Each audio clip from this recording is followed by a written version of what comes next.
Vamos lá, gente. É só. Minha esposa deve estar nos assistindo agora, mandar um grande beijo pra ela, porque ela ficou muito brava comigo. Eu falei que os jogadores do Atlético querem me matar. E eu acho que essa é realmente a intenção de algum deles. Não é possível, cara. O Atlético, gente, no sábado, mais uma vez, quarto jogo fora de casa nesse Brasileirão, quarta derrota. É um time que tem muita dificuldade pra vencer fora de casa. Agora, eu concordo com o Barba em alguns detalhes do jogo. É um time que precisa ser mais contundente. Agora, que surpresa, né? Foi que o surpresa. Barba falando isso? Que surpresa, né? Nossa. Porque o Sampaoli tava aqui desde janeiro falando em falta de contundência. E o Atlético tá aí, cara. É a mesma coisa. Muda o treinador, mas o elenco continua o mesmo. Muda o treinador. E assim, os problemas do ano passado, Popó, quando o Atlético teve o pior ataque desde 1994, se eu não tô enganado, no Brasileirão, tá em médias de gol. Mudou pouca coisa e o time continua com problemas de fazer gol. Por quê? Os atacantes que foram contratados, segundo o próprio homem forte do futebol do clube, Paulo Brax, eles precisam de um pouco mais de tempo para poder se adaptar ao time e ao futebol brasileiro e tudo mais. Então, assim, era um time que tinha muitos problemas para fazer gols no ano passado. Sim. E esse problema ficou escancarado, cara. Tá escancarado. É um Atlético que eu brinquei aqui quando vence Internacional e São Paulo, que mais que 1-0 mais que 1 é suruba, e é isso, porque o time tem dificuldade de fazer gols.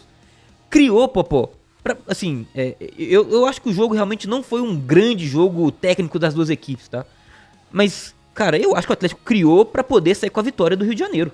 Sair com 3 pontos, não tô falando nem do empate. Vamos lá, poderia existir justiça se o Atlético ganhasse, poderia existir justiça se o Fluminense ganhasse como ganhou, e até o empate também teria justiça. Eu acho que o jogo teve abertura pra esse tipo de leitura. Cara, mas o futebol não é justiça, né? O Atlético teve, eu tava olhando os números depois, né, e aí, depois do jogo, aí eu gosto de dar uma analisada em números também, claro, pra poder ver o que mais pode complementar ali na análise do jogo.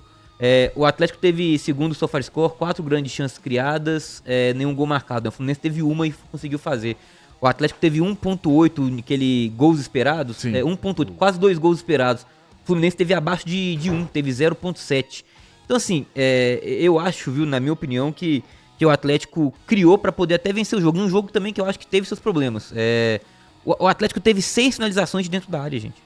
E o time não consegue fazer gol, cara. A facilidade de entrar dentro da área é algo que a gente já vinha apontando. O Atlético tem essa capacidade de colocar a bola em boas condições dentro da área para os seus homens de frente. E não consegue Mas fazer os seus gol. homens de frente há muito tempo não conseguem ser efetivos. E assim, Popó, quando cai para todo mundo, porque quando não é o Hulk é o Cassierra, quando não é o Cassierra é o Renier, quando não é o Renier é quem entra no lugar dele.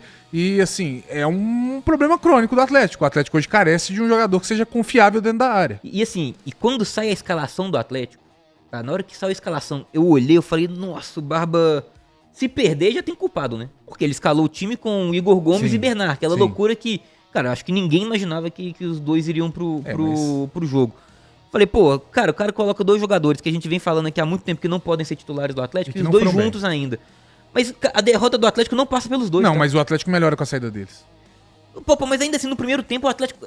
Pô, assim, pra mim, vou te dar um exemplo. Do sistema ofensivo do Atlético no sábado, o primeiro jogador que deveria sair, não saiu em momento nenhum, foi o Hulk. Foi o pior deles. Concordo, tudo bem. O Hulk foi o pior jogador do Atlético. Você não precisa substituir um de cada vez, você pode substituir 3. Não, tudo bem, mas assim, E aí, até aqui pro Eduardo Mil, sei que você nos acompanha, gosta muito aqui do nosso programa. Cara, não tendo um contrato do Hulk, falando que ele é obrigado a jogar 90 minutos todas as partidas, isso. Tá? O Hulk nem pode que ele tem que ser titular, ele e pode nem não que ser ele... titular. Se ele não tiver bem, o Atlético, ele pode mexer. E eu entendo a dificuldade que às vezes ele encontra em falar, pô, se o Hulk não jogar, qual que vai jogar? Porque os outros também não estão lá fazendo grande coisa. Mas então substitui. Porque assim, o Hulk, cara, ele não tá bem. Ele não tá bem. E eu até acho que você vai ajudar o Hulk se, por exemplo, você coloca ele no segundo tempo, ele encontra um time, já um jogo um pouco mais aberto, ele entra descansado, enfrentando os zagueiros já um pouco mais desgastados. Eu acho que você pode aumentar ainda a chance do Hulk de ser mais importante durante os jogos. É um Atlético que tem algumas dificuldades, mas no jogo de sábado, a dificuldade mais clara que teve, tá aí, ó. É bola na cara do gol, é bola sem goleiro. O gol que o Renier perde no último lance do jogo, cara. O Renier perde um gol na linha da pequena área, pô. O Fábio faz uma grande defesa, mas ele chutou em cima do Fábio. Não, eu achei que foi mais defesa do Fábio. Mas ele chuta em cima do Fábio, cara. Mas se ele não chutasse, ele não era o Renier, cara. Entendeu? Então assim, mas é um Atlético que tem as dificuldades que o Atlético mostra nesse início de ano. Eu até acho que o time aí, com o Eduardo Domingues, é um Atlético que, por exemplo, vem tendo algumas evoluções, tá? O Fluminense, até agora, depois desse jogo, é o time que mais cria oportunidades de gol nesse Campeonato Brasileiro até agora, nessas 8 primeiras rodadas. Se você enfrenta um time desse, dentro da sua casa, um time que normalmente tem muita posse de bola, que cria muito, e você consegue evitar que esse time crie, é porque você, defensivamente, o Atlético fez uma boa partida, já tinha feito contra o São Paulo, que era então o líder do Brasileiro. Mais uma vez, defensivamente, foi um time que foi bem contra o Fluminense. Agora, cara, o Atlético é um time que esbarra nos seus próprios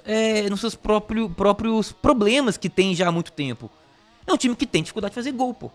É um time que em alguns momentos tem dificuldade de criar. Contra o Fluminense até criou e não consegue fazer gol. O problema é esse, você não pode criar 5 grandes, 4 grandes chances e na hora que você vai finalizar, tendo uma boa condição, você não fazer o gol. Isso é um problema crônico, né? Eles cortam de uma forma patética no meio da área. Eu vejo zagueiro fazer isso, cara. Foi num chute, uma bola do Vitor Hugo, que é de longe o melhor jogador do Atlético. Sim. A bola o Hulk sobra. chuta mal, sobra pro Preciado. Bicho, ele Cara, isola a bola. Cara, como bate mal, né, cara? Porque ele bate com o lado interno do pé, a bola vai pro outro lado, assim. O Fábio novamente fez grandes defesas, né, Luiz? Tá em uma fase... Ô, Fábio, pelo amor de Deus, bicho, aposenta, ele velho. tá numa fase... Quer dizer, o Fábio tem pelo menos assim, sem O zoar... Fábio tem 20 anos, pô. Cara, esse não tô aqui. Eu acho que o Fábio tem o Fábio, assim, tava em 2019, não tem nenhuma viu-vice com o Fábio, nenhuma. Mas puta que pariu, tem uns 20 anos que ele pega pra caramba, viu, cara? Ele é um Pelo palhaço. amor de Deus. Eu só vou discordar de você, tá? E aí eu vou insistir nesse ponto dentro do contexto do jogo, que pra mim foi um erro a escalação. A escalação sim foi um erro. Eu acho que apresentou muitas falhas, muito da forma como o Atlético não conseguiu atuar bem no primeiro tempo. Parte do Igor Gomes e do Bernard estarem juntos desse time e não conseguirem acompanhar o ritmo daquilo que estava sendo imposto na partida. E pra mim o Atlético melhora depois das substituições, tá? Eu gostei da substituição em que entra o Cassierra sendo o homem de referência. Eu entendi o que ele quis fazer mantendo o Hulk, apesar de também concordar com você que chegou num ponto que estava meio óbvio que era necessário essa substituição acontecer também. E aí, você pode questionar, mas vai entrar o Alan Minda? Vai entrar... Cara, mas não entrou mal não, tá? Não, é o que tem. Não entrou mal não. Quando você tem no banco o Alan Minda pra substituir o cara do ataque, é ele que vai entrar.